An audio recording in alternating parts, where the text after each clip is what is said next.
ng bagong recipe na with sardines. At yan, nilagyan ko to ng sili kasi gusto nila. Ayan, yung ating sardinas. At syempre, ito yung ating potato. Naluto na to.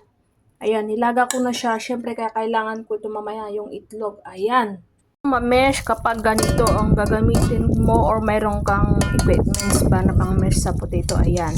Ito yung ginagamit ko. Ayan, pang-mesh sa potato. Yung potato, lagyan na natin itong sardinas. Ayan. Mix na natin. Ayan. Imikos-mikos na natin. I-mix na natin ulit yan. No? Yung sardinas at saka yung potato.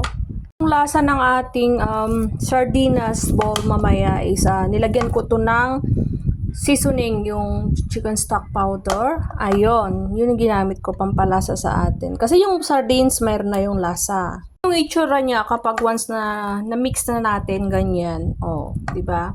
So, gagawin natin dyan, i-bowl natin. Ang ating na-mix na potato tsaka yung sardinas. So, gawin nating bowl. Ganyan, i-bowl lang natin siya, okay? Ayan, malinis naman na yung aking kamay. Ayan, ganyan lang naman.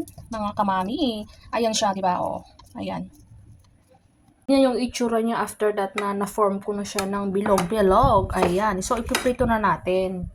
Ayan. Natin yung ating nagawang bowl dito sa may itlog bago ipiprito. Ayan. Siyempre, ayan.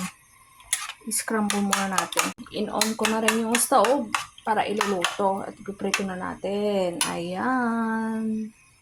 Ayan siya mga mi. Malinis yung aking kamay. At yan. Pwede nang ilagay. Ayan. Ipiprito na natin. Diba? Dahan-dahan kasi ayan nga. Ganun lang naman. Yan. Ipiprito natin. Then proceed. Hanggang mag-brown yung both side niya. Yung potato bowl with sardines. Ayan. Pwede na ninyo itong gayain pang ulam.